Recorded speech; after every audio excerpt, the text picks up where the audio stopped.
रामं विश्वमयं वन्दे रामं वन्दे रघुवरं रामं विप्रवरं वन्दे रामं श्यामाग्रजं भजे। जय श्रीमन्नारायण। आप सभी का अर्चरादि मार्गम द्वितीय प्रकरणम के भाग 2 में बहुत बहुत स्वागत। आप सभी हमारे YouTube चैनल को सब्सक्राइब लाइक करते हैं, इसके लिए हृदय से बहुत बहुत आभार। आगे ग्रंथ की श्रृंखला में हम सभी श्रवण करेंगे।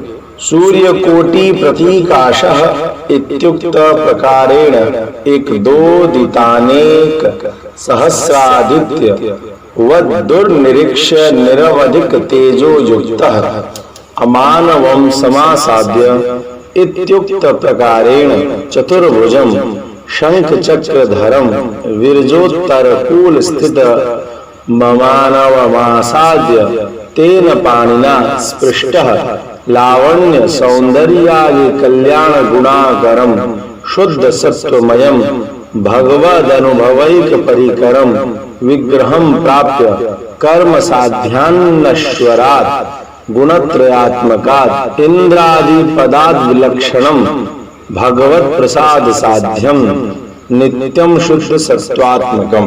कहते हैं कि वह जीवात्मा, वह मुक्तात्मा विरजा नदी के जल स्पर्श करने के पश्चात उसी क्षण करोड़ों सूर्य के समान असीम तेजोमय होकर अमानव के निकट जाकर वह मुक्तात्मा विरजा नदी में स्पर्श करने के पश्चात करोड़ों सूर्य के उदय होने पर जितने प्रकाश का अनुभव होता है उतने ही दिव्य तेज से तेजोमय स्वरूप को प्राप्त कर लेता है। तत्पश्चात वह मुक्तात्मा विरजा नदी के उस पार उपस्थित चतुर्भुज शंख चक्रधारी अमानव के समीप उपस्थित हो जाता है, प्रस्तुत हो जाता है।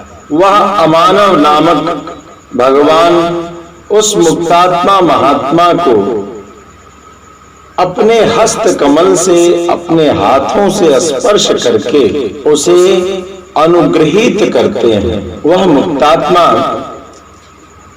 अमानव के हस्त कमल के स्पर्श के प्रभाव से लावण्य अर्थात कमनीयता, सौंदर्य आदि कल्याणप्रद गुणों से युक्त शुद्ध सत्वमय भगवान के अनुभव का परिकर रूप अप्राकृत दिव्य विग्रह प्राप्त कर लेता है।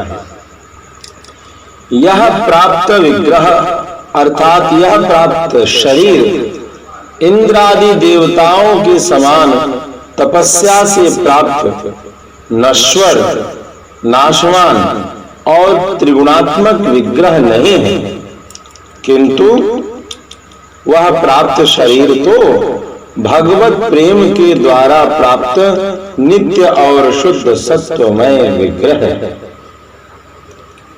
आगे कहते हैं, नास्ति खलु सुखम इत्युक्त प्रतिकोटि भूतम अनवधिकानंदाद्वितीय देश भूतम अंधकारा वह महाभूमि विलक्षणम वैशद्यावहं सनकादि मनसोप्य गोचरम भगवदानुकूल्यैक भोगैः नित्य मुक्तैः परिपूर्णन्तैरपि परिच्छेत्तुम् अयोग्येनैश्वर्येण स्वभावेन च युक्तं दिव्य देशं नेत्राभ्यां दृष्ट्वा प्रणम्य। अर्थात इस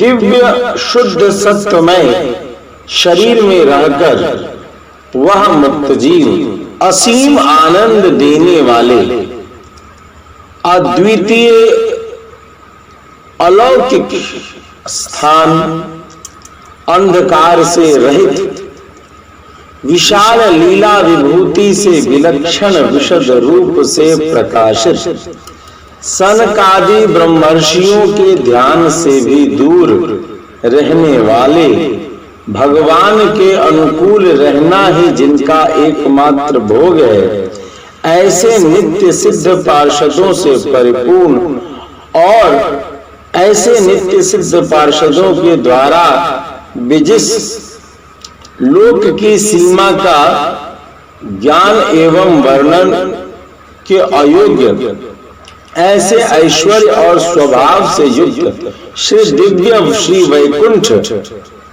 के स्थान पर रहकर नेत्रों के द्वारा तृप्ति पर्यंत दर्शन करके आकाशम प्रणम्य ऐसे वैकुंठ नामक परमाकाश को प्रणाम करता है। यह उक्ति कि यहाँ सुख कुछ भी नहीं है, जो संसार के लिए कहा जाता है, ठीक इससे विपरीत परमानंद की प्राप्ति करने वाले उस परम वैकुंठ को देखकर वह प्रणाम करता है। तत्पश्चात कहते हैं, अमानव परिसरे शंख काहल भैरीणाम ध्वनिं श्रुत्वा धावन्ति स्खलन्ति प्रणन्ति आगच्छन्ति अस्मदुपकारकः कुत्रेति पृच्छन्ति अपश्यामापश्यामापश्याम नेत्रयोर्भोग्यमपश्याम भक्ता सर्वेप्यागच्छत इति वदन्ति। एवं महाकोलाहलं कृत्वा संघर्षो निष्काम्यागच्छतान् नित्यमुक्तानामानन्द कलकलं दृष्ट्वानुभवन् महता प्रीत्या गच्छति। तदा तं पंचशतान्यप्सरसां प्रतिधावन्ति।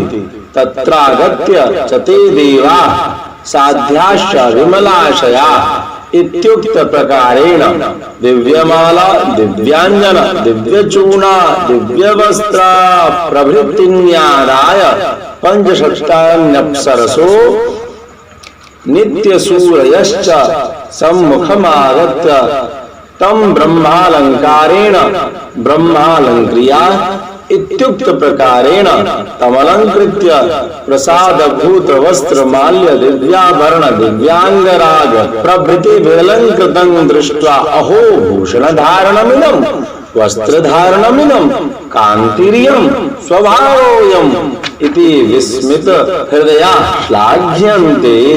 अमानव भगवान के पास शंख काहली भेरी आदि वाद्यों की ध्वनि सुनकर कोई दौड़कर आते हैं, कोई मार्ग में गिरते पड़ते फिर भी संभल कर पुनः दौड़ते हुए आते हैं।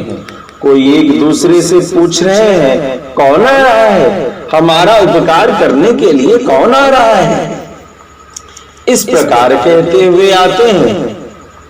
कोई कहता है, आहा, हमने नेत्रों को आनंद देने वाले को देख लिया, अब तो उसे देख लिया, सभी भक्तगण दर्शन करने आइए आइए आइए। इस प्रकार एक दूसरे से चर्चा करते हैं, वार्ता करते हैं। इस प्रकार महान कोलाहल कर समूह के समूह, झुंड के झुंड नित्य मुक्त जीव अपने अपने स्थान से निकलकर आते हुए नित्य पार्षदों की आनंददायक मधुर ध्वनि सुनकर अपने मन में ही अनुभव करके अत्यंत प्रेम युक्त हो श्री वैकुंठनाथ भगवान के समीप जाते समय वहां पर 500 अप्सराओं का समूह उस मुक्तात्मा के निकट पहुंच जाता है और उपनिषद के ऐसे वर्णन के अनुसार वे देवगण एवं विशुद्धांतःकरण साध्य नामक देववृंद उसी स्थान पर आकर इस युक्ति के अनुसार दिव्यमाला दिव्य अंजन, दिव्य चूर्ण, दिव्य वस्त्र, आवरण आदि अपने हाथों में लेकर 500 अप्सराएं एवं अन्य पार्षद उसके सम्मुख आकर परब्रह्म के अलंकारों से उसे सुशोभित कर देते हैं। कहते हैं कि भगवान के द्वारा धारण किए हुए उनकी प्रसादी स्वरूप दिव्य वस्त्र, आभूषण, अंगराग आदि के द्वारा अलंकृत उस मुक्तात्मा को देखकर वहां उपस्थित नित्य जीव कहते हैं, अहो इसने कितना सुंदर अलंकार किया है, वस्त्रों की कैसी सुंदर शोभा है, दृष्टि कितनी सुंदर दिखाई देती है। यह कहते हुए वहां उपस्थित पार्षद गण आदि आश्चर्यचकित होकर उस मुक्तात्मा जीव की भूरी भूरी बारंबार प्रशंसा करते हैं। आगे कहते हैं, अनंतरम अनेक सहस्रै पताकै मुक्तादामभि वितानश्चालंकृतं दिव्य स्त्री परिवृतम भगवत संकल्प कल्पितम दिव्य विमानम गरुत्मानादयति तत्र तमारोप्य स्तुवन्तः तिल्यकान्तार पर्यन्तं गच्छन्ति तत्र नानाविधोपकरणादि दधत्योन्या काश्चनाप्सरसोभिमुखं स्तुत्वा सत्कुर्वन्ति अनंतरम तिल्यगंध ब्रह्मगंध प्रभृतीन अप्राकृत गंधानांग्राय सर्वगंधो भूत्वा पताकालंकृत महाप्राकार गोपुराणि प्राप्तवन्तः इत्युक्त प्रकारेण ध्वज पताकादि विरलंकृतं दिव्य गोपुरमासाद्य श्री द्वारपालकैर्महता कोलाहलेन सत्कृतः समतीत्य जनाकुलं कवाटमतीत्य गत्वा इत्युक्त प्रकारेण चित्तं नेत्रं च बलादाकर्षयन् अयोध्या अपराजिता इत्युक्तं वैकुंठ महानगरं कथंचित् प्रवृश्य श्री वैकुंठाय दिव्य नगराय नमः इति श्री कृष्णस्य परमाकाश नगरं प्रणमति। इसके बाद श्री गरुड़ जी हजारों पताकाओं, मोतियों की मालाओं और दिव्य विशाल चंदोवा से अलंकृत दिव्य परिचारिकाओं से घिरे हुए एवं भगवान के संकल्प से रचित दिव्य विमान को लेकर उपस्थित होते हैं।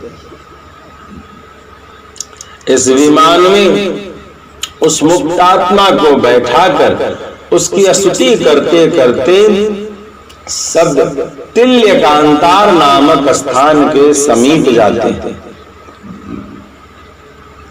वहां अन्य अनेक अप्सराएं अपने हाथों में विविध प्रकार के अनेक प्रकार के उपहार लेकर उस जीव की स्तुति, सत्कार और सम्मान करते हैं।